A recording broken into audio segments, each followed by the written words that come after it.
Just you should wake up every day with a goal to have at least 5 conversations a day with somebody about real estate, whether or not they're ready to do business now or in the future. Because if you did that and you only worked 5 days a week, most of you are working 6 or 7, but if you only worked 5 days a week, that's 25 conversations a week. That's 100 or so a month. And if you're having 100 conversations a month, how long would it take for that to turn into 2, 3, 4, 5 listings a month? Think about it.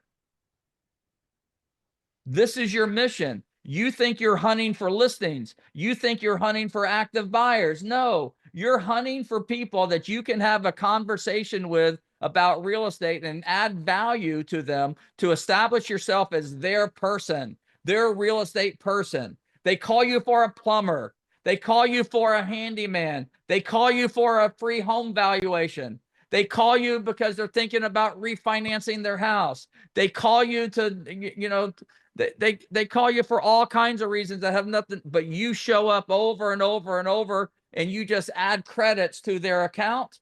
And so when it's time for them to do a transaction, they're indebted to you, and they say to you what other people have said to you. That is, or they say to other agents what other agents have said to you is that, yeah, I know, but she's been helping us out for a long time. We've been talking to her about our house for 18 months, and we're going to just go with her.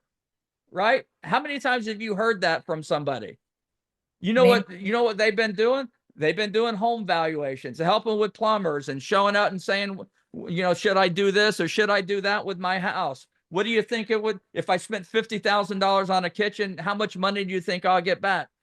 For 18 months, and that agent has been going out there and just offering assistance with no cost, with no obligation. And at the end of the day, when it's time and the competition heats up, they're like, nope, this person has invested in me for 18 months, and now I'm getting ready to pay them back by giving them my listing.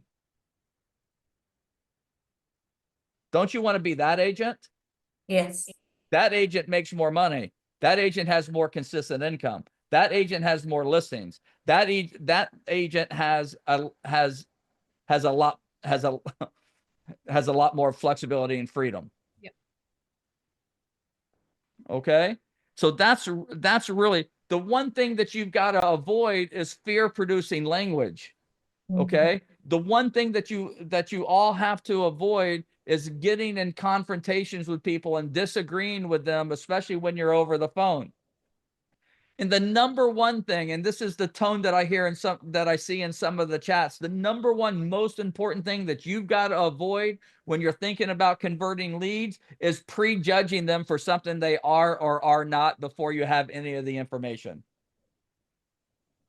What's the worst thing to happen? You'll have a 5-minute conversation with somebody over the phone and you'll disqualify them. Okay.